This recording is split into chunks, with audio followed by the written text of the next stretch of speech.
მამუკა ხაზარაძე იმდენად უსამშობლოა, რომ საკუთარ უსამშობლობასაც ვერ ხვდება და ღიად საუბრობს, რომ ის მოქმედებს არა საქართველოს ინტერესებით, არამედ სხვა ქვეყნების პოლიტიკური თუ ეკონომიკური ჯგუფების ინტერესებით. ამის შესახებ საქართველოს პარლამენტის თავმჯდომარემ შალვა პაპუაშვილმა ჟურნალისტებს განუცხადა. საკუთარ უსამშობლობასაც ვერ ხვდება და ღიად საუბრობს იმას, რომ ის მოქმედებს არა საქართველოს ინტერესებით, არამედ სხვა ქვეყნების პოლიტიკური თუ ეკონომიკური ჯგუფების ინტერესებით.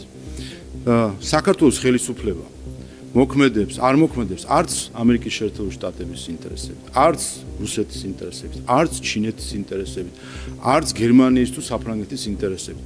საქართველოს ხელისუფლება მოქმედებს ერთადერთი ქართველი ხალხის ინტერესებით. ეს არის ამოსავალი წერტილი და მამუკა ხაზარაძეს და მისნაირ თაღლითებს, რომელსაც დღესაც $600,000 აქვს ჩასარიცხი საქართველოს ბიუჯეტში, აი ამ თაღლითებს რომ აქვთ უცხოელების მხრიდან გასაქანი მიცემული ქართულ პოლიტიკაში, ამიტომაც ვხედავთ რომ უცხო ქვეყნების პოლიტიკური თუ ეკონომიკური ჯგუფების ინტერესები არის წარმოდგენილი დღეს ოპოზიციაში. ამიტომ ეს ფროიდისეული წამოწდენა არის ხაზარაძის მხრიდან, რითაც მან რას გულში უდევს ის გვაჩვენა, რომ ის სინამდვილეში ყველა საკითხს უყურებს არა ის თუ რა ინტერესი აქვს ქართულ ხალხს, არამედ რა ინტერესი აქვს სხვადასხვა ქვეყნებს.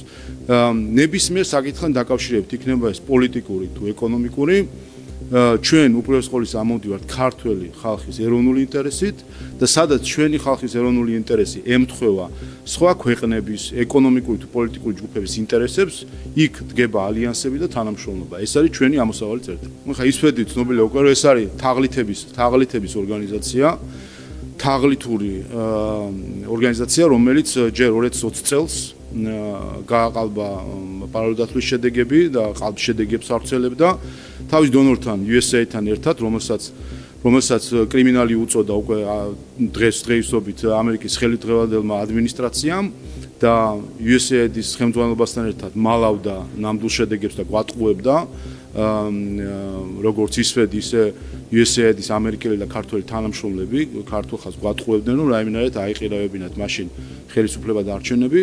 ხოლო 2024 წელს მათ უკვე დამალეს და არ გამოაქვეყნეს პარალელდაცვის შედეგები და მე ადრეს ვთქვი, რომ ჩვენ გვაქვს საკმაოდ სარწმუნო ინფორმაცია, რომ მათ ის რომ არ გამოექვეყნებინათ ეს შედეგები, მათ უთხრა ან უკანახმა მისმა დონორმა.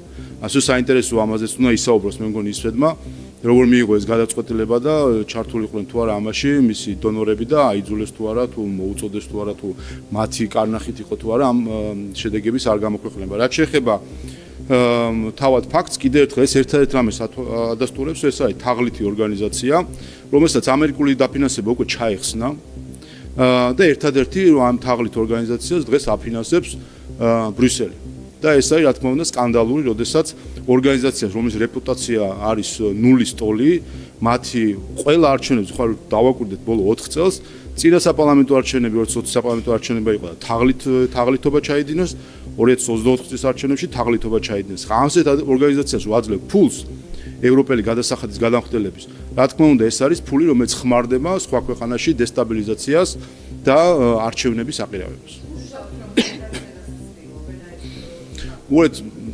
თაღლითები, ამიტომაც ქვია თაღლითი, რომ ისინი ყველაფერზე არიან წამსვლელები და ეს ორგანიზაცია არის გამოცდილი საარჩევნო თაღლითობაში 2020 წელს, 2024 წელს დადასტურდა მათი თაღლითობა, ასე რომ ახლა თუ რაიმეს ჩადიან კიდე, ესეც გამორიცხული არ არის, მაგრამ ყველაფერი უკვე სიმბოლურია, იმიტომ რომ არ ვიცი საერთოდ პროკურატურას ალბათ ჭირდება ეს დოკუმენტაცია, თუმცა თავად ყველაფერი ნათელია არჩევნებსაც შეეხება, ამ ორგანიზაციას რაც შეეხება, ასე რომ ნახოთ.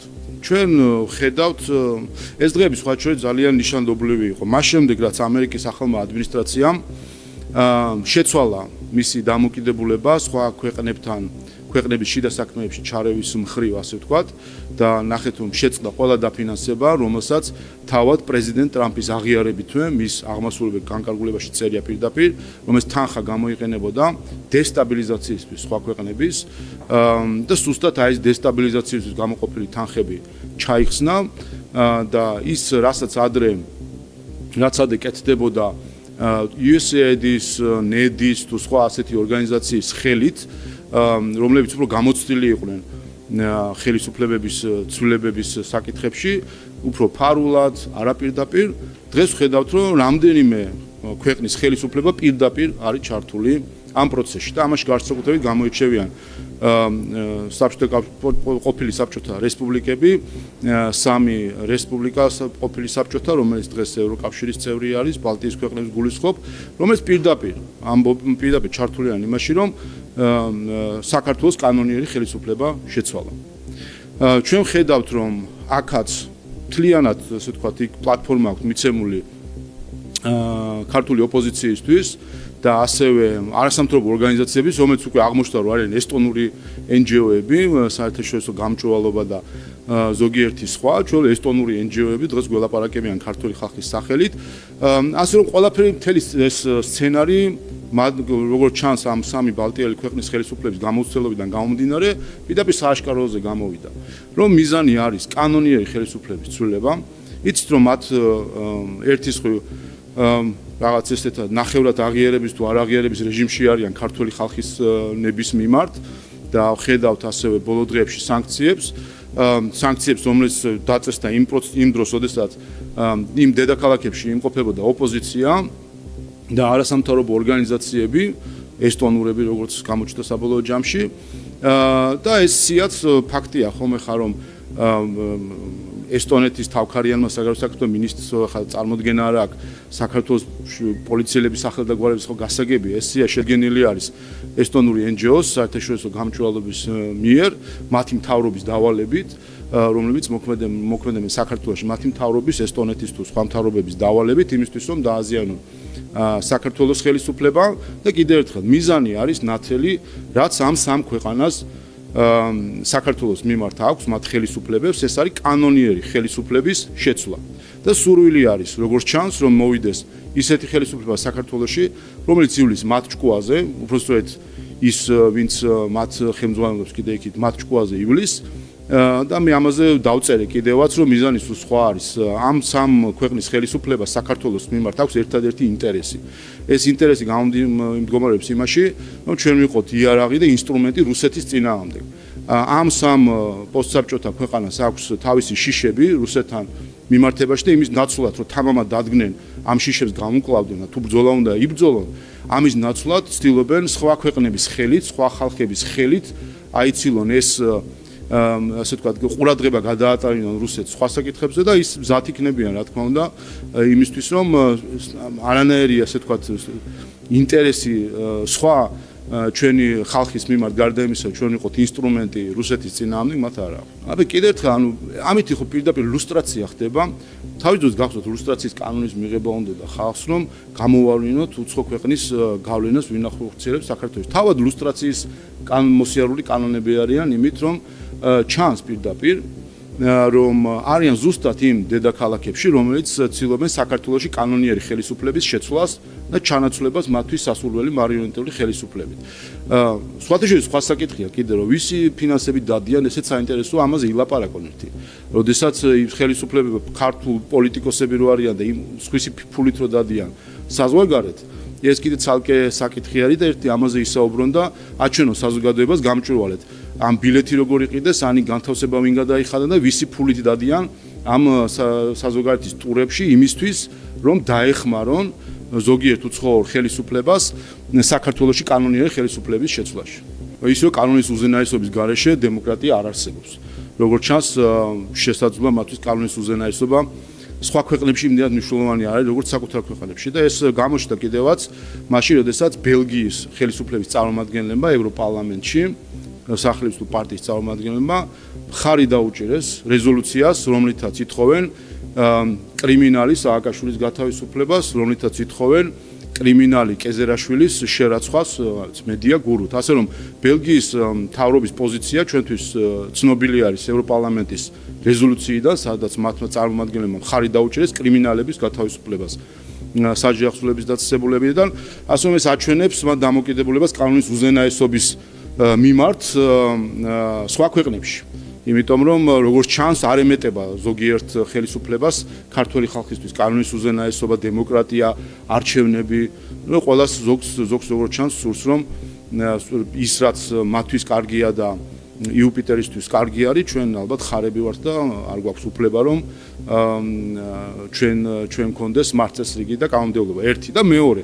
ასეთი განცხადებები და მათ შორის ჩვენ ბოლო პერიოდში ვხედავთ რომ სასამართლოს ფორმებზე ელჩების დასწრებას მათ შორის გუშინ ვნახეთ რომ ლიეტუვის ელჩი იმყოფებოდა სასამართლოზე იმ ქვეყნის ელჩი რომელმაც რამდენიმე მოსამართლე დაასანქცია. მათ შორის ლამის მთელი საკონსტიტუციო სასამართლო დაასანქცია და ეს ელჩი შემდეგ მიდის და იმ სასამართლო პროცესზე ჯდება იმ მოსამართლებთან რომელსაც მისი ხელისუფლება შემდეგ ასანქცია. ეს რა თქმა უნდა თუ შევხედავთ ამ პროცესს ელჩების დასწრებას მათ ახლა ისინი არც იურისტები არიან არც ქართული ესმით და არ მგონია იქ რომ თარჯიმანი ესე სწრაფად უთარგმნდეს რამე რომ იმ პროცესიდან რაიმე შინაარსი გამოიტანონ თუ არა და შეუძლიათ სხვა მხრივაც მიიღონ ეს ინფორმაცია. მათ დასწრებას, ელჩების დასწრებას, სასამართლო და სხვა ელჩების წარმომადგენლებას, სასამართლო პროცესზე აქვს მხოლოდ ერთი დანიშნულება. ეს არის ზეწოლა ქართულ მართლმსაჯულებაზე და მოსამართლეების დაშინება. ეს არის ჩვენება იქ, რომ იქ სხედან აკვირდებიან რევიზორები და თუ კი ისინი არ მოიქცევიან ისე, როგორც მათ სურთ და რა სურთ მათ საჯაროდაც ამბობენ, ამას მოყვება სასჯელი. ეს რა გითხრათ ხა ეს ისეთი უხეში დარღვევა არის წესებზე დაფუძნებული საერთაშორისო წესრიგის აი რუსეთს რომ ედავებიან და დღეს რასაც ჩვენ ხედავთ რომ აირია საერთაშორისო წესრიგი და სწორედაც ედავებიან ოდესაც პატივს არცემს ერთი ქვეყანა მეორე ქვეყნის სუვერენიტეტს და თავად რო არცემენ პატივს საქართველოს სუვერენიტეტს და ესე ზუსტად საქართველოს სუვერენიტეტის უპატივცემულობა ოდესაც საელჩოს წარმომადგენლები დადიან პროცესზე იმისთვის რომ ზეწოლა მოახდინონ ქართულ მართლმსაჯულებაზე.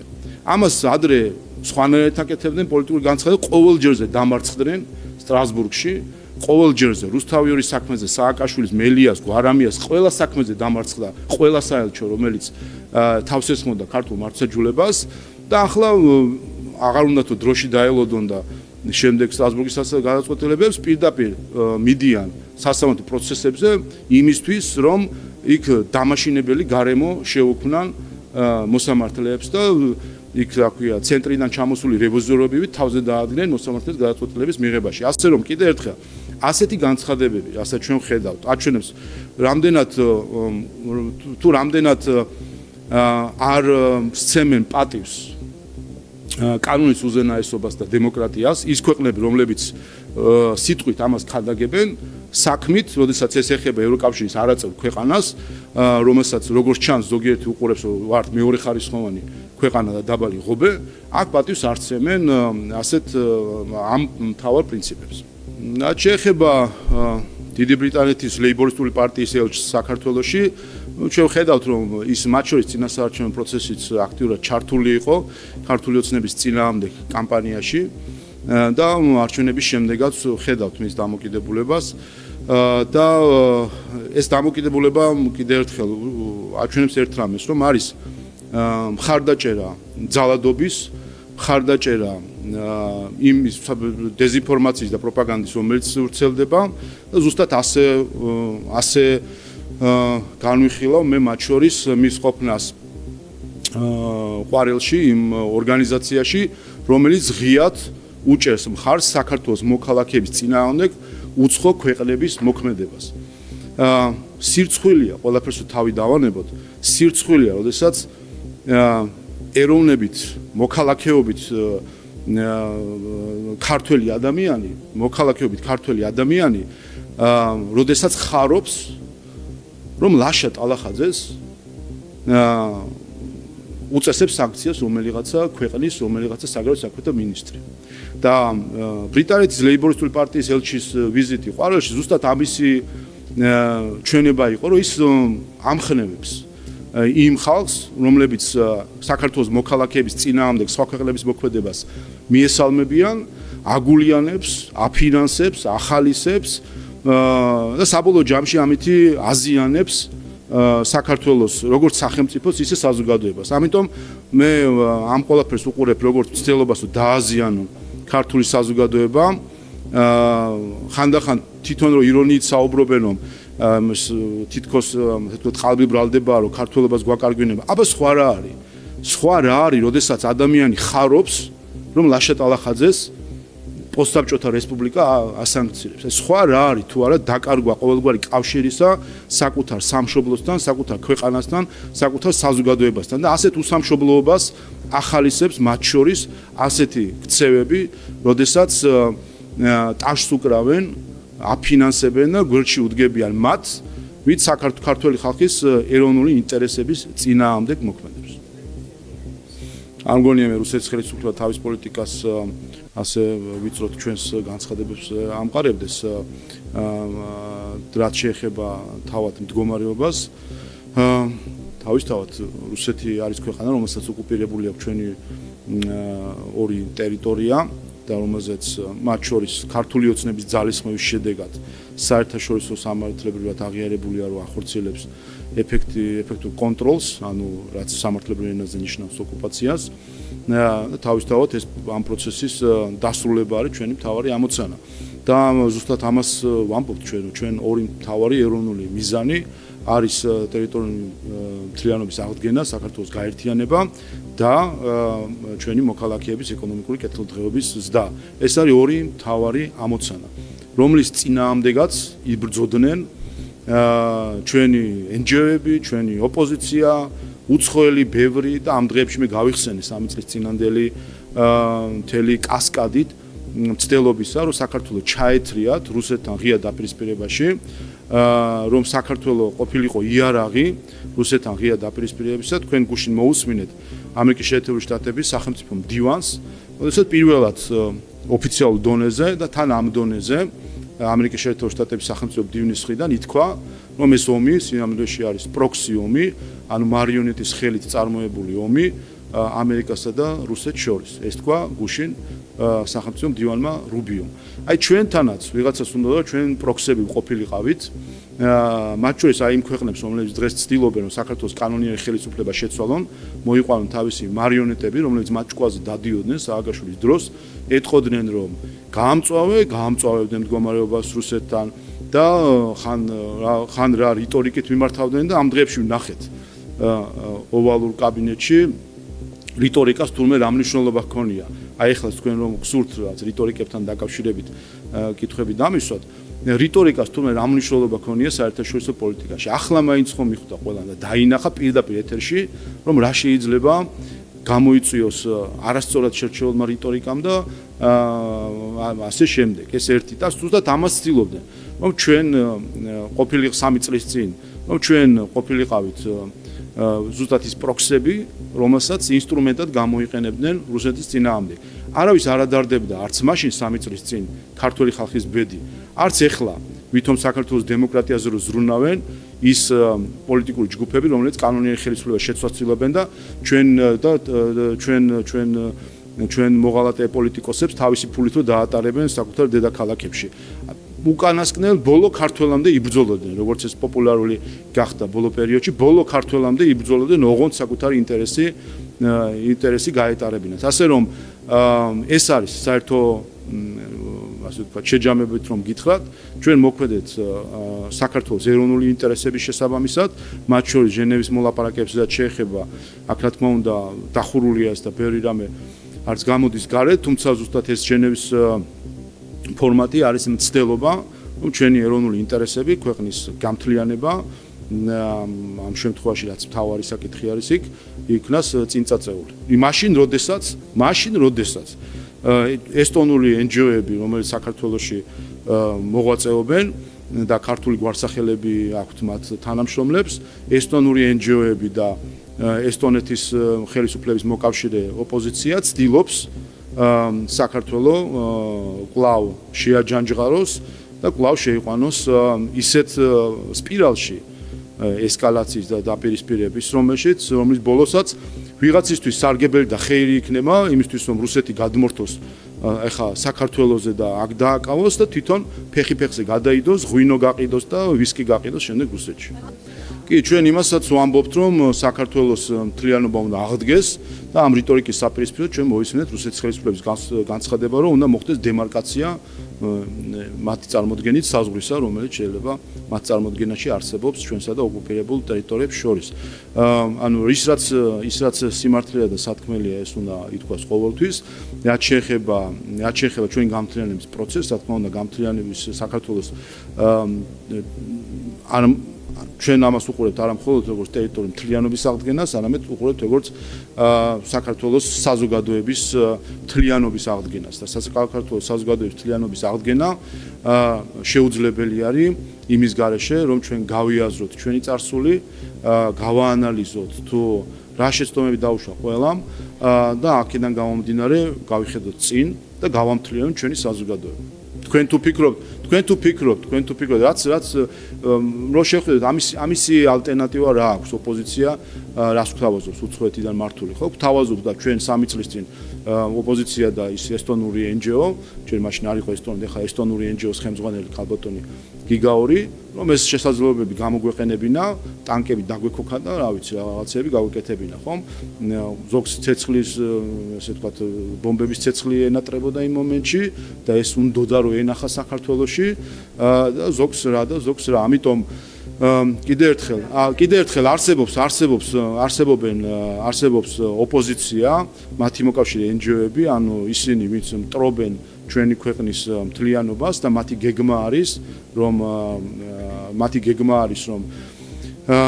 ქედმაღლურად, ძალით და ასე შემდეგ შეხედონ იმ გამოწვევას, რასაც ქვია ჩვენი საზოგადოების თუ ტერიტორიების გამთლიანება, ჩვენი დამოკიდებულება არის ცხადი და მათ შორის წლები ზუსტად ეს პოლიტიკა გვაქვს ჩვენ, რომ მნიშვნელოვანი არის მშვიდობის შენარჩუნება, მნიშვნელოვანი არის გააზრება ჩვენი წარსულისა და ასე გახედავთ მომავალში. კიდევ ერთხელ, რაც შეეხება ბრალეულობებს საქართველოს ხელისუფლებამ, თავად ზუსტად ამ მოქმედმა ხელისუფლებამ იშრომა იმისთვის, რომ სხვადასხვა საერთაშორისო მექანიზმების გამოყენებით სიმართლე გარკვეულიყო. როგორც 2008 წლის ომისა, ისე რა თქმა უნდა 90-იანი წლებიდან მოყოლებული. მაგრამ კიდევ ერთხელ, ჩვენ თუ არ გავაანალიზეთ ჩვენი წარსული, ჩვენ თუ არ შევხედეთ თუ რა გამოიარა ჩვენმა საზოგადოებამ, ამაში გულისხმობ ჩვენ ერთიან საზოგადოებას, ჩვენ აფხაზ და ოს თანამოქალაქეებთან ერთად ყველამ უნდა გავიაროს. ეს პროცესი არ არის სამხრივი პროცესი. ეს არის პროცესი, რომელიც ყველამ უნდა გაიაროს იმისთვის, რომ საბოლოო ჯამში ჩვენი გავიხედოთ წინ და ერთიანი საზოგადოება გავამთლიანოთ, რომელიც უზრუნველყოფს კიდევ უფრო დიდი ნაბიჯებით ჩვენი ქვეყნის ეკონომიკურ ზრდას. თქვენ ნახეთ ეს ამ დღეებში ერთი რომ იანვრის მონაცემებით ეკონომიკური ზრდა 11.1%-ია, ჩვენად ლიდერია ევროპაში, აი იმ ევროპებში რო გვაკრიტიკებენ დღეს და ცდილობენ ძირი გამოუთხარონ ქართულ სახელმწიფოს და მათ შორის ეკონომიკური ზიანი მიაყვანონ ქართულ სახელმწიფოს და ამას აკეთებენ მათი დაფინანსებული NGO-ები, ესტონური იქნება თუ სხვა წარმომავლობის NGO-ები საქართველოში და მათი დაფინანსებული პარტიები ამას აკეთებენ ყოველ დღე, რომ რაიმენაირად დააზიანონ ჩვენი ეკონომიკური ზრდა. გახსოვთ თქვენ რომ ეს ლორა თორთონის მაკენის ინსტიტუტის ქალბატონი სალომეს დამსაქმებლის სცენარი, რომელიც მან სულ რამდენიმე დღის წინ გამოაქვეყნა, და თქვა რომ ვინაიდან ახლა ძალა არ გამოვიდა და შტურმით ვერ დაამხეთ ხელისუფლება, შეეცადათ ახლა რომ ეკონომიკას მიაყენოთ ზიანი. ანუ ქართველებს მიაყენეთ ზიანი, აი ეს ადამიანი ამერიკის მოქალაქეობის მქონე ეს ადამიანი პირდაპირ წერს, რომ მოდით რომ დავაზიანოთ ქართველი ადამიანის ცხოვრება, დავაზიანოთ საქართველოს მოქალაქეების ყოფა, დავაზიანოთო, ამ სცენარს წერს და ესტონური NGO-ები და პარტიები დგანან და ამას უწონებენ და ტარს უკრავენ. ეხლა რა არის ეს თუ არა 21 საუკუნის ორჯონიკიძეობა და ასეც აქედან ამაზეც მინდა ვთქვა. სხვა რამე კი არ ხდებოდა 100 წლის წინ. მაშინაც გვარით ქართველი სერგო ორჯონიკიძე შემოუძღვა მე-11 არმიას. დღესაც გვარით ქართველები და რეგისტრაციით ესტონეთში მყოფები სანქციებს მოუძღვიან საქართველოს წინააღმდეგ. ეს არის 21 საუკუნეში ნაცვლად ტანკებისა ახლა უძლებიან სანქციებს ქართული ხალხის წინააღმდეგ, რომ დააზიანონ ქართული ხალხი. ამიტომ პირდაპირ ეთერში მაშინდელი კადრი ცოტაა შემორჩენილი, ერთი-ორი ფოტო და შეიძლება ერთი-ორი რაღაც ესე ვთქვათ უხმო ვიდეოფილი არსებობდეს. დღეს ყველაფერი ხო ხდება ჩვენ თვალწინ და რჩება არქივში. 21 საუკუნის სერგო ორჯონიკიძეები უცხოეთიდან დაფინანსებული, უცხოეთში დაფუძნებული, უცხოეთიდან წაქეზებულები როგორ ცდილობენ რომ დააზიანონ საქართველოს მოქალაქეები და ქართული ხალხი.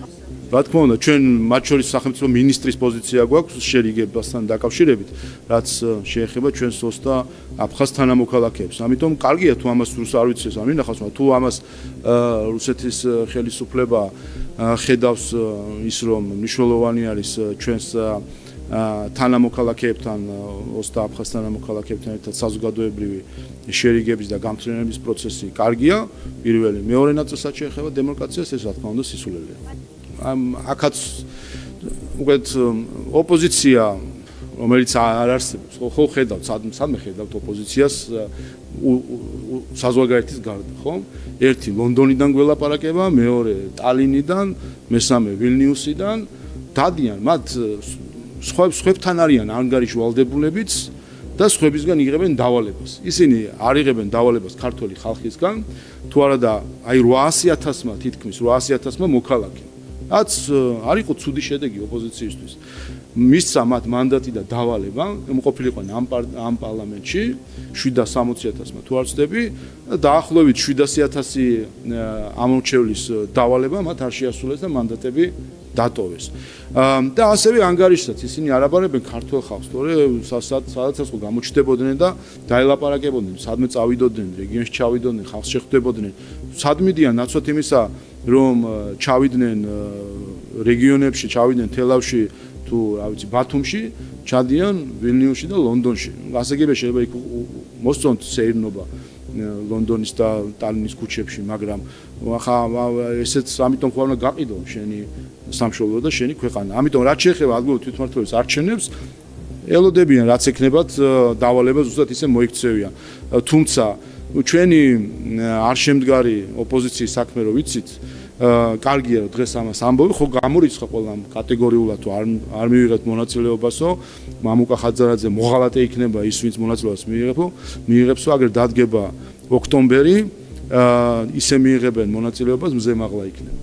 მე წეგანაც მოგახსენეთ, რა თქმა უნდა ეს აბსოლუტურად არის გასვლა ვენის კონვენციის ჩარჩოებიდან და არის გასვლა სუვერენიტეტის აღიარებიდან. ჩვენ ცოტა ხნის წინ მაშინ როდესაც აფხაზეთში იცით რომ ეგრეთ წოდებული პრეზიდენტის არჩევნები ჩატარდა და მოვისმენთ რამდენიმე ქვეყნის განცხადება რომ ისინი არ აღიარებენ ამ არჩევნებს და პატივცემენ საქართველოს ტერიტორიულ მთლიანობას და სუვერენიტეტს.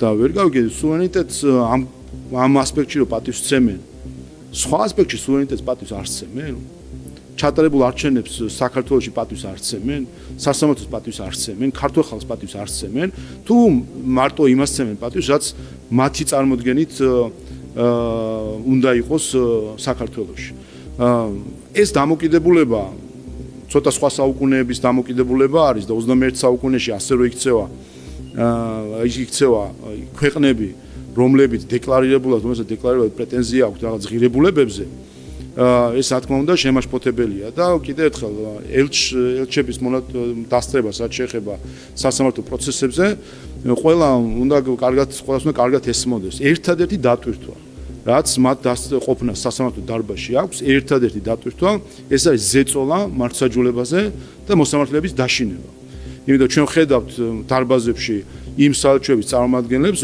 რომლის ხელისუფლებები შემდეგ რაღაც სავიზო შეზღუდვებს უწესებენ მოსამართლეებს. რა თქმა უნდა, ისო ზის პირველ რიგში ლიტვის ელჩი რო ზის და მოსამართლეს უყურებს, ის ამით სიგნალს აძლევს მოსამართლეს, რომ მიიღებ გადაწყვეტილებას, რომელიც მე არ მაწყობს და ჩემი სახელმწიფო შემდეგ შეგიზღუდავს შესვლას. ეს კინო ჩვენ ვნახეთ. კელი დეგნანი გახსოვთ, ასეთი ელჩი იყო ამერიკის შეერთებული შტატების. ეს კინო ჩვენ ვნახეთ, როდესაც მან და მისმა საელჩომ ნიკა გვარამიეს პროცესზე ვინც მოსამართლე იყო დაიბარეს ანგარიში ჩამოართვეს რატომ მიიღე ასეთი გადაწყვეტილებაო საყვედურები უთხრეს და შემდეგ ამოიღეს ყველა პროგრამიდან, რომელიც ამერიკის საელჩოს ფარგლებში ხორციელდებოდა. აი ესე პირდაპირ ღია ზეწოლა დაშინება იყო მოსამართლის. ნუ ეხლა ვხედავთ რომ ამერიკის შეერთებული შტატების ახალი ადმინისტრაცია სხვანაირი ასე თქვა არათუ სხვანაირად იქცევა, პირიქით მან ამხილა წინა ადმინისტრაციის ამგვარი ქცევა, სხვა ქვეყნებში დესტაბილიზაციის მცდელობა და ამ ხრივ როგორც ჩანს ზოგიერთი ყოფილი საბჭოთა რესპუბლიკა ცდილობს ეხლა რომ ჩაინაცვლოს ამერიკის შეერთებულ შტატებში, მაგრამ ნუ აგითხათ ასე თქვა სტილი არ ყოფნით რომ იმ დონეზე შეფარვით მაინც რაღაცნაირად ისე იმოქმედონ რომ ასე თქვა რაღაცნაირად ჩანდეს ამ კლასი არ ყოფნით რომ თქვათ ამერიკული გაქაჩონ და რითაც არიან დაკავებულები პირდაპირ ღიად ლიტვის ელჩი ზის სასამართლო დარბაზში რაც არის პირდაპირ ზეწოლა მოსამართლეზე და არის მუქარის შეთულა ასე თქვა როდესაც დარბაზში იმყოფება ლიტვის ელჩი იმ ქვეყნის ელჩი, რომელმაც ყოველგვარი დასაბუთების გარეშე აბსოლუტურად თვითნებურად პოლიტიკური ვენდეტისთვის შეუზღუდა შესვლა ლიტვაში სხვადასხვა პირებს, მათ შორის საკონსტიტუციო სასამართლოს 7 მოსამართლეს.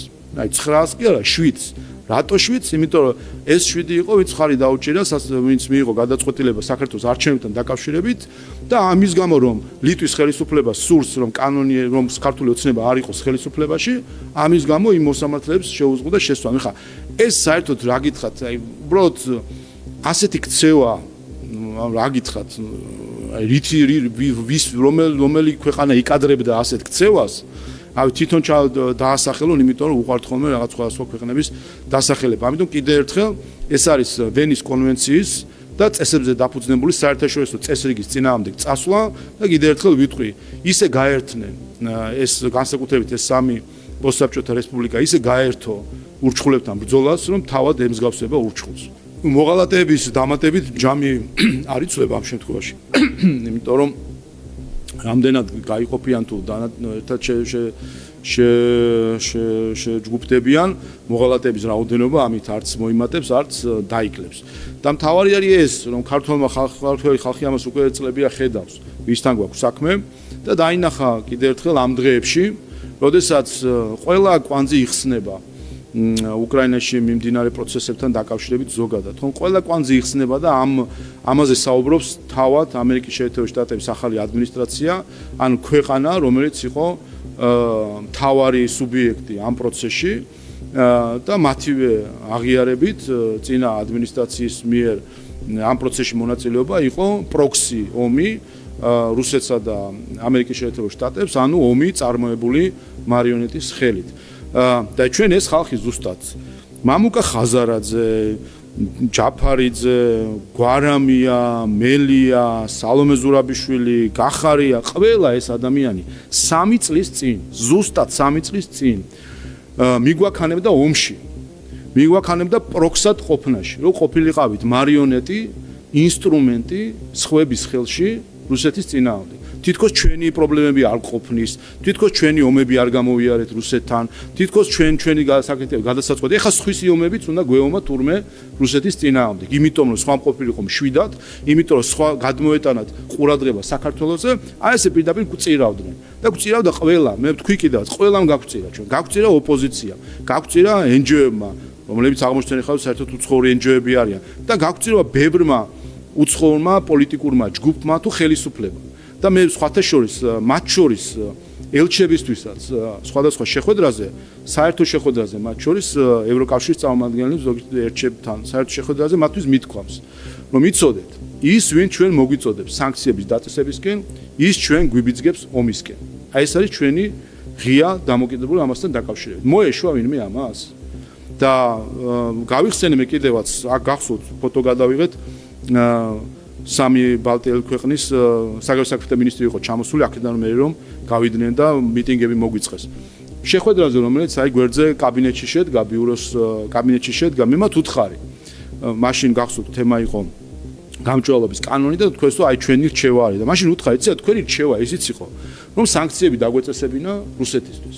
აგერ გავიდა იმ პერიოდში 2 წელზე მეტი იყო გასული, გავიდა 2 წელზე მეტი, ხედავთ ჩვენ რა პროცესები იყო და ყველა თან ხვდება რომ საქართველოს მაშინ რომ გაქანებულიყო თავით ამ პროცესში და ასე ვთქვათ, თავი აეფეთქებინა იმის გამო, რომ გარედან ვიღაცა ვისაც ჩვენ მეგობრად ვთვლით, გვეუბნება რომ მიდი ახლა შენს დაუწესე სანქციები, საქართველოს გარანტირებულად ეკონომიკურად დაინგრეოდა, გარანტირებულად ეკონომიკურად დაიდოდა, ეს დათვლილი გვაქვს როგორც იცით, 18%-მდე ეკონომიკური ვარდნა იქნებოდა, კოვიდზე ორჯერ ნახევარჯერ უარესი მდგომარეობა იქნებოდა საქართველოში ეკონომიკურად და ეს იქნებოდა დიდი ალბათობით ახალი ომი რუსეთთან და მეორე უკრაინა. მაშინ მე ვკითხე, აი მაშინ ხო თქვენ გვეუბნებოდით რომ დაუწესეთ სანქციები თქვა და ჩვენ ხო მართალი აღმოჩნდით რომ არ დაგიჯერეთ. ეხლაც მე შეიძლება ასე იყოს, რაღაცას გვეუბნები და ჩვენ ვიყოთ მართლები და მაშინ და ვკითხე ეს რომ მაშინ რომ გვეუბნებოდი დაუწესეთ სანქციები და ჩვენ არ დაგიჯერეთ. თქვენ ხო მტყუანი იყავით და ჩვენ მართალი თქვა. და იყო სიჩუმე. მე გახსოვთ მე თქვი კიდევაც რომ შევთანხმდით რომ სწორედ ვიყავით რომ არ დავაწესეთ სანქციები და პოსტები დადესო არაფერზე არ შევთანხმდებოდა. თუ რამის სათქმელი ქონდათ იქ ეთქვათ. რომ არ ვიყავით მართლები. ან ეხლა თქვა, რატო ეხლა არა, აი თქვა ან ეხლა. აი ამ სამი ქვეყნის საგარეო საქმეთა მინისტრებმა, რომლებიც სამარცხვინოდ აწესებენ სანქციებს საქართველოს მოქალაქეების წინააღმდეგ. კიდევ ერთხელ, ლაშა ტალახაძეს რომ დაასანქცირებს რომელიმე ქვეყანა ამ დედამიწაზე. ერთი ქვეყნის გარდა, რომელიმე ქვეყანა რომ დაასანქცირებს. სირცხვილი არ არის ეს. სირცხვილი არ არის საერთოდ ეს საკუთარ მოქალაქეებს რაუბნები. ეს ამ შემთხვევაში ისინი ხო ესტონელ ხალხს არ წარმოადგენს საგარეო საქმეთა მინისტრი, რომელიც ამას აკეთებს ერთ-ერთი სოფლიოში ყველაზე დამსახურებული სპორტსმენი და რა მოტივით. გუშინ ხო რატომაც გუშინ გახსოვთ თქვენ საერთაშორისო გამჭვირვალობამ ესტონურმა NGO-მ დაწერა კიდევაც განმარტებითი ბარათი სანქციებთან დაკავშირებით, ვითაც საკუთარი თავი ამხილა, რომ ის არის ავტორი ამ სიის. თორე ხა იმ სიაში ხალხი არის 90%, მე არ ვიცი მათ სახელი და გვარები. თქვენც ნახეთ ხო სია. აი ხა ესტონეთის საგარეო საქმეთა მინისტრად საყლამ რომელიც აქ დროშა დახოვილი დადიოდა, ხა იმან რო იცის თქვენ ხო ეჭვარ გეპარებათ, იმანაც არ იცის, ხო? და ნახეთ განმარტებითი ბარათი სანქციებთან დაკავშირებით. და ლაშა ტალახაძე გახსოვთ თქვენ რა წერია იქ, ხო? გამოირჩევა აგრესიულად. აი მე იმ ქართველს რა უთხარი. აი ესო დაწერა და ესტონეთის თავის სახელმწიფო ხელისუფლებას რომ მიაწოდა, რომ ეს კაცი დაასანქციო. და მე იმ ქართველს რა უთხარი, გუშინ საერთაშორისო გამჭვირვალობის ვებგვერდზე ეს ტექსტი რო აკრიფა და ატვირთა და დადო ლაშა ტალახაძე გამოირჩევა აგრესიულობით. აი ეს იმ ქართველს რა უთხარი ეს რო გააკეთა. ეს ხო ნიშნა, აი ზუსტად აი ეს არის პირდაპირი, ეს არის მაგალითი. ეს არის რა იცით რა არის? უყურეთ შემთხვევები, მაგალითები, სურათები ეს წარმოაჩენს შემდეგ გარემოებას. საერთო გარემოებას და აი ეს წინადადება, ეს ერთი წინადადება არის მაგალითი უსამშობლოობისა. ის ადამიანი, ვინც ეს სიაში ადგინა, ვინც ეს ჩაწერა, ჯერ ლაშა ტალახაძე ჩაწერა და ვინც საფუძვლად ეს ჩაუწერა კიდე მეორე უბედურება, აი იმ ადამიანს რა კავშირი აქვს ამ ქვეყანასთან, რა კავშირი აქვს ამ საზოგადოებასთან, რა კავშირი აქვს საერთოდ ჩვენს ისტორიასთან, ჩვენს აწმყოსთან, ჩვენ მომავალთან. და რა თქმა უნდა არ აქვს, იმიტომ რომ საერთაშორისო გამჭვირვალობა თავადვე უკვე ნახეთ, არის ესტონური NGO, ასე უნდა შევხედოთ, რომ არის ესტონური NGO და ნუ ეხა ესტონური განმოსახედიდან შესაძლებელია ეს მისაღები. კიდევ ერთხელ, როგორ შეიძლება მოღალატეს, უსამშობლოს, საქართველოს ომში შემთრევს, როგორ შეიძლება ამათ რაიმე შანსი ქონდეთ საერთოდ ხელისუფლებაში მოსვლისა. ჩვენ სულ ახლახან 3 თვეც არ არის გასული თუ 4, 26 ოქტომბერს ქონდა არჩევნები, რომელიც ზუსტად ამ თემას შეეხებოდა. ვის უჭერთ ხარს? ის ვინც მიგვაქანებს ომში, ის ვინც ქვეყანას ღალატობს, ის ვინცაც უნდა რომ სხვების პროქსები ვიყოთ, თუ უჭერთ ხარს ეროვნულ ინტერესებს. და ქართულმა ხალხმა ეს მერამდენეჯერ უკვე თავის არჩევანი დაადასტურა და დღეს ხედავთ ის ხალხი, ვინც ამ საარჩევნო მარათონში შეყდა მონაწილე, აი ეს პროქსებად როგორ დადიან სხვადასხვა დედაქალაქებში, აი ეს პროქსობის, ანუ რა გითხრათ, წარმომადგენლობის თუ მარიონეტობის მაგალითს თავად გვაჩვენებენ მათივე ტელევიზიები პირდაპირ ჩართვით როგორც მტკიცებულებას მათი მარიონეტობის. კაცური და მამაცური საზღვრის კვეთა რა არის, არ ვიცი. გასაგებია რომ საზღვარს უკვეთს ადამიანი ასე დამცირებულად აკეთებს ეს ლიტერატურაში ასე არის აღწერილი ჯერ კიდე ყვარყვარის დროიდან ეს ამბები ვიცით და ესეც მე სააკაშვილმა ეს ყველაფერი გაიმეორა და ახლა ნახეთ ბაჩეშვილი. ეს ერთადერთი ამის მაგალითია სხვა შორის. თუ რამხელა კრიმინალური ენერგია ქონია ამ ადამიანს. ხო არ ვიცი მithumetes რამდენი ხანი გეგმავდა, რაც ახლა გაიყვა. და ახლა ვინმეს ეჭვიეპარება მის კრიმინალობაში სხვა საქმეებთან დაკავშირებით, ანუ ნახეთ ადამიანს როგორი კრიმინალური ენერგია ჰქონია, რაც ახლა გაირკვა, რო იქ რაღაც მანქანა აყიდინა, თვითონ გადააკეთა, მოკლედ ასეთ გეგმები რო ჩამოაყალიბა, მე მგონი ამით უკვე საკუთარი თავის წინააღმდეგ მისცას ჩვენება სხვა სასამართლო პროცესებთან დაკავშირებით, თუ კი, რა თქმა უნდა, იზავდა იმას, რაცაც ედავება მას პროკურატურა, რა თქმა უნდა, ასე ცივსისხლიანად დაგეგმავდა იმ ადამიანის ღალაც და ზურგში დანის ჩართმას და მოტყუებას, რომელმაც, როგორც იტყვიან, კაცადაქცია და გზაზე დააყენა. რა თქმა უნდა, ამას იზავდა, რომ სადაც ესეთი კრიმინალური ენერგია აქვს ამ ადამიანს, იზავდა, მაგრამ ნუ კიდე ერთი ასე ვთქვათ, მხილება არის ჩვენი ოპოზიციის არიფობის, ასე ვთქვათ, იცით რომ გმირად გამოაცხადეს ადამიანი, რომელიც აღმოჩნდა, რომ რუსეთის მოქალაქეა და თვითონ რო კითხო, ესე იგი არ უნდა გაკარება, რამე რაც რუზე იწყება, არაფერი არ მოსწონთ და აღიზიანებთ და რუსეთის მოქალაქე აღმოჩნდა კრიმინალი არის და იმ პერიოდში აი რო აფინანსებდა ოპოზიციას, რომ გამოდიოდა და ამაყობდა რომ ოპოზიციას ვაფინანსებო, იმ დროს გეგმავდა კრიმინალს ეს ადამიანი. და ჩახუტებები და თუ არ შეიძლება ქალბატონი სალომეც ერთ-ერთ რაღაც აქციაზე გადაეხვია მას და ასე შემდეგ, ანუ ოპოზიციამ ჩაიხუტა ადამიანი კრიმინალი ჩვეულებრივი. ასე რომ რა ვიცი ხა ესეთი ბაჩიაშვილები და კეზერაშვილები და ასე შემდეგ, რა თქმა უნდა, ყოველთვის იქნებიან ყველა საზოგადოებაში. კარგია რომ მათ შორის ჩვენმა უსაფრთხოების სამსახურები ძალიან აქტიურად მუშაობენ და ბევრი დეტალი გავარკვიეთ ამასთან.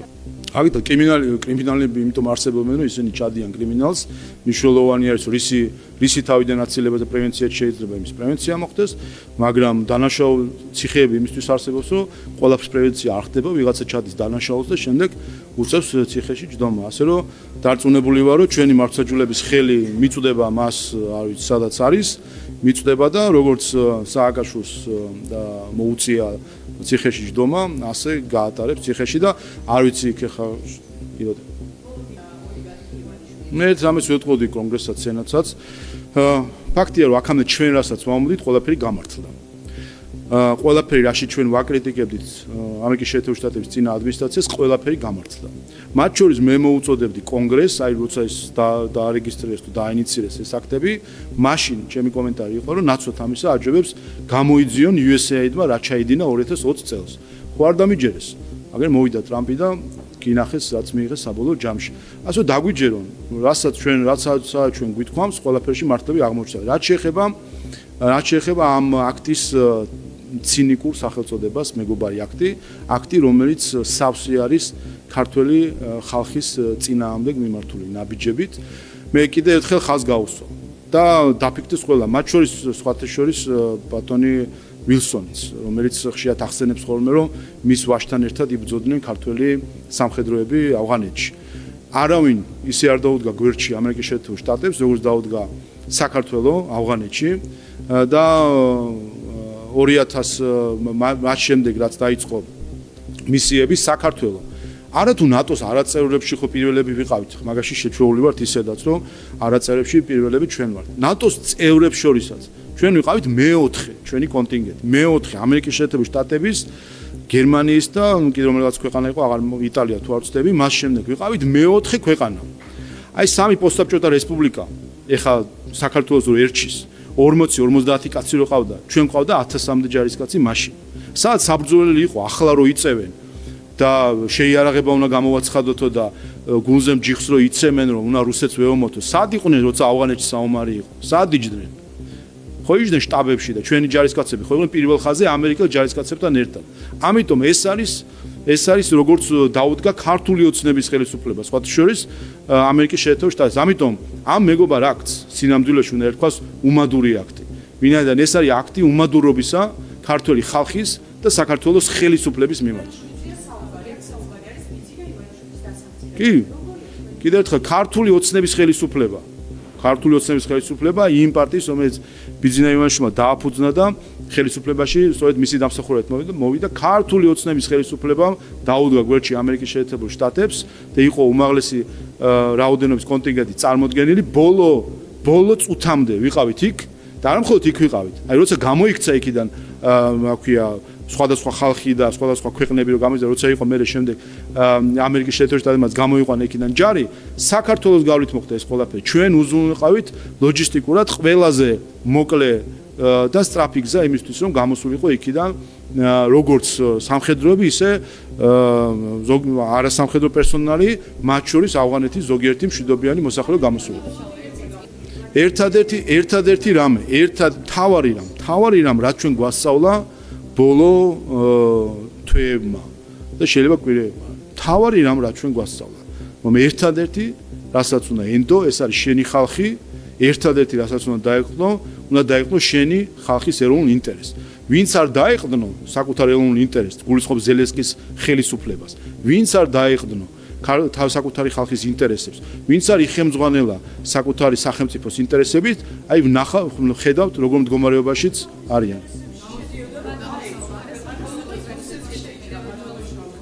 მე შეგახსენებთ მეორე აღიარებას, რომელიც ჩვენ მოვისმინეთ ჯეფრი საქსის გამოსვლაში ევროპარლამენტში, სადაც მან ისაუბრა ჯეკ სალივანთან სატელეფონო საუბრის შესახებ, რომელიც შედგა 2021 წლის დეკემბერში, ომის დაწყებამდე 2 თვით ადრე.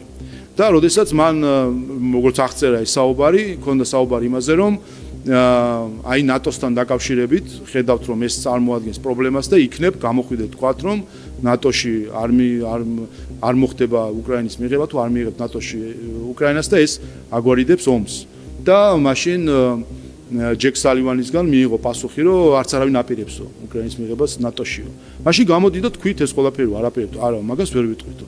აი ეს იყო ბევრი წინაპირობა, რაზეც დღეს ზუსტად არის საუბარი, რომ მივიდა საქმე იქამდე, ესკალაცია ის კი არა, იქ უკვე მტყუან მართალი სად როგორ დაიწყო, რთულია ხანდახან ადამიანებს დაინახო, როდესაც ესკალაციასთან გვაქვს საქმე. თავისთავად ის რომ 24 თებერვალს 2022 წლის რუსეთის შეერთებულ ძალებმა გადაკვეთეს სუვერენი სახელმწიფოს საზღვარი, ეს არის საერთაშორისო სამართლის დარღვევა, მაგრამ აი ამის შემხედვარი არიან 3 წელი უკვე ევროპელები და ხედავთ, რომ შედეგს ვერ აღწევენ. და აქედან გამომდინარე არის, რაც დღესაც ჩვენ ხედავთ, კიდევ ერთხელ, რომ თავარი არის შენი ქვეყნის ეროვნული ინტერესები და ეს არის ერთ-ერთი, რასაც ჩვენ ვენდობთ. ამერიკის ხელისუფლება იქნება ეს თუ სხვა ქვეყნის ხელისუფლება იქნება, ჩვენთვის თავარი ამოსავალი არის ეროვნული ინტერესი და მათ შორის ეს არის ტესტი ახალი ადმინისტრაციის, რამდენად შეძლებს deep state-ის დამარცხებას, ვინაიდან ჩვენ ხედავდით, რომ საქართველო იყო ერთ-ერთი მთავარი სამიზნე ამ კონგლომერაციის. გახსოვთ თქვენ, ხო საწავიდნენ ბატონი კეზერაშვილის ჟურნალისტი რაუფ ოღლუ და ყოფილი სახელმწიფო მდივნის ყოფილი პრესმდივანი. დღეალ გადიოდა, გახსოვთ, დღეალ გადიოდა, რომ კომენტარი არ გაკეთებულიყო, თითქოს ჩვენ ვიყავით სოფლიო პოლიტიკის ჭიპი და ეპიცენტრი, ხო? დღეალ გადიოდა, რომ ეს არ ყოფილიყო კომენტარი, სწორედ იმიტომ, რომ ცდილობდნენ საქართველოს დაზიანება. სხვათა შორის, ამასაც ვიტყვით, ბარემ და ასე დავასრულებ, სხვათა შორის დღეს ხედავთ ჩვენ ვინ ჩაანაცვლა რაუფ ოღლუ და სახელმწიფო მდივნის თანაშემწე. ხო, დღეს ხედავთ, ყოველდღე თქვათ არ გამოდით, მაგრამ დღე გამოშვებით ვიღაც ანონიმური სპეცკორესპონდენტიო, რა ვიცი, ხან რომელი მედია და ხან რომელი ბრიუსელში და ბრიუსელის რომელიღაცა პრესპიკერი. ხან სახელი და გვარები ჯერჯერობით ვერ დავიმახსოვრეთ, ან ვერ გავიგეთ, დღე გამოშვებით ზუსტად იგივე ნარატივით. დაასანქციებს საქართველოს, იქნება, რა ქვია, მეხი და ქოქოლა საქართველოს და ჩვენ ვფიქრობთ, ჩვენ ვაკვირდებით, აუცილებლად იქნება ზუსტად იგივე ხელი, იგივე სცენარი, თითქოს ერთი ფურცლიდან კითხულობდნენ თავის დროზე ვაშინგტონში კითხვებს და პასუხებს და ეხლა ბრიუსელში კითხვებს და პასუხებს.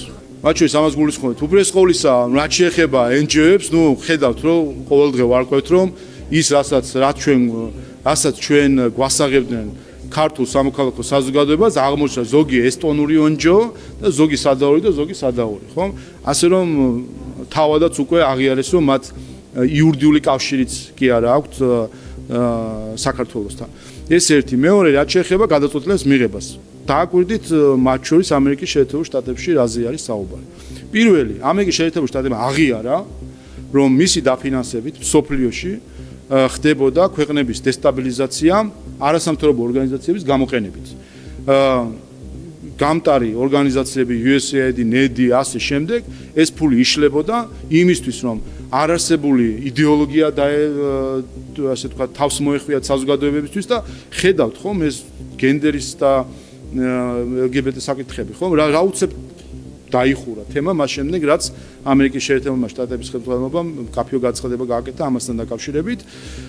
ამიტომ პირველი ეს არის, რა თქმა უნდა, უპირველეს ყოვლისა საკითხი იმისა, რომ გადაწყვეტილებას უნდა დემოკრატია ამას გულისხმობს, რომ დემოკრატიული მანდატის უნდა ჰქონდეს იმ ორგანოებს, ვინც იღებენ გადაწყვეტილებებს. NGO-ებს არანაირი დემოკრატიული მანდატი არ აქვთ, არავის გარდა საკუთარი დონორისა ისინი არ წარმოადგენენ, საერთოდ არავის და რა თქმა უნდა, თუ დონორს და თუ ესტონეთის ხელისუფლებას უნდა ჩვენთან რაიმე საუბარი, გვესაუბროს პირდაპირ და არა მისი NGO-ს საერთაშორისო გამჭვირვალობის პირით, ხომ? პირდაპირ გვესაუბროს, ელჩიც ყავთ აქ და წარმომადგენლებაც აქვთ. ამიტომ მიზანი არის ის, რომ ძალაუფლება დაუბრუნდეს ხალხს. იყო მცდელობები, რომ წაერთვია ძალაუფლება ხალხისთვის, ხალხის მიერ არჩეული ინსტიტუციებისთვის და ის გადაეცათ უცხოეთიდან დაფინანსებული NGO-ების და აქამდე არსებული ტენდენციით ზოგ კანონში ეს იყო კიდევაც ასახული და რა თქმა უნდა ამ ტენდენციის შეცვლა გვინდა. მე კიდევ ერთხელ გავიმეორებ იმ ისტორიას, როდესაც ჩემს კაბინეტში ამერიკის შეერთებული შტატების ყოფილი ელჩი იყო მოსული, ვირჩევდით მაშინ სახალხო დამცველს, იყო 7 კანდიდატი, ეგრეთ წოდებულ შორტ-ლისტში შერჩეული, არა განცხადებებში, არამედ შემდეგ კომისიამ რო შეარჩია, დაავიწროვა 7 კანდიდატამდე, აქედან 3 იყო NGO-ების დასახელებული. და ამერიკის ელჩმა მაშინ მკითხა მე, რომ როგორ მიდის პროცესი, უთხარი რომ აი, რა ვიცი, იქნება გასაუბრებები დარჩევა და კი, მაგრამ ხომ ყავთო 3 კანდიდატია და უთხარი რომ საინტერესოა რომ რიცხვს 3-ს ამბობთ, იმიტომ რომ სინონიმში 7 არის, მაგრამ მისთვის ის დანარჩენი 4 არ არსებობდა. ის საქართველოს მისთვის არ არსებობდა. მისთვის საქართველოს შემოისაზღვრებოდა NGO-ებით, რომელსაც თავადვე აფინანსებდნენ და ეს 3 კანდიდატი ამიტომაც იყო საქართველოს კანდიდატი, იმიტომ რომ NGO-ების მიერ შემოთავაზებული იყო. რა თქმა უნდა, ეს არის ზუსტად არადემოკრატიული და აღმოჩნდა რა, ზუსტად ეს არის, რაც ჩვენ საუბრობდით და ზუსტად ეს არის.